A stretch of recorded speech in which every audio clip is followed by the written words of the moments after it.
Wat is die reaksie op wat hulle sê dat u aansoek 3 weke na die sluitingsdatum eers gebring?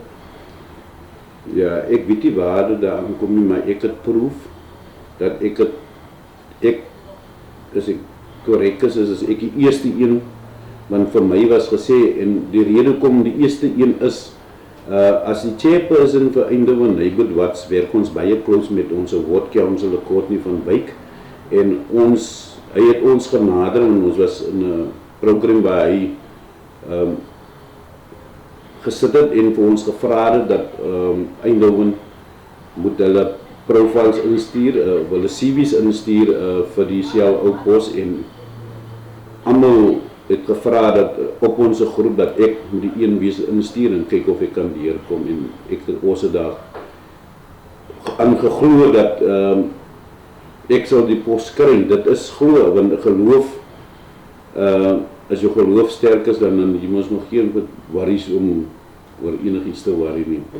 So, wat u eintlik sê is die mense in die groep van die Neighborhood Watch en die gemeenskap wat u genominate het. Ja, wat gesê het u moet aansoek doen. Aansoek doen, ja, vir die pos, ja. Is dit mense van die Neighborhood Watch? Yes. My belange is in die gemeenskap en nie by leiers wat nie in die gemeenskap werk nie. En dan hoe voel u dat hulle sê hulle as vroue word die raak gesien nie, dat hoekom hulle die pos gekry het en dat u voorkeur gegee is? Wat 'n reaksie het u op dit dat hulle sê hulle word dan teen gediskrimineer omdat hulle vroumense is? Ja, ek weet nie om wat se rede hulle dit sê nie, maar by die interview was ons 3 mans en 2 vroue. En ongelukkig het een van die mans nou net gewen en dit moet net aanvaar word.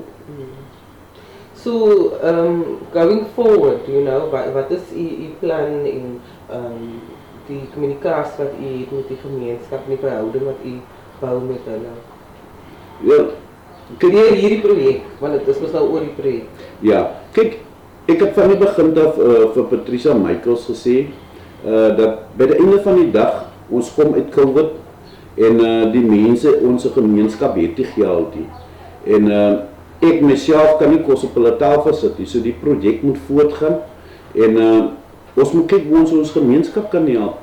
Want dit gaan oor ons gemeenskap, en by die einde van die dag, as jy vir jou 'n leier kom in die gemeenskap, dan moet jy dit bewys vir jou gemeenskap.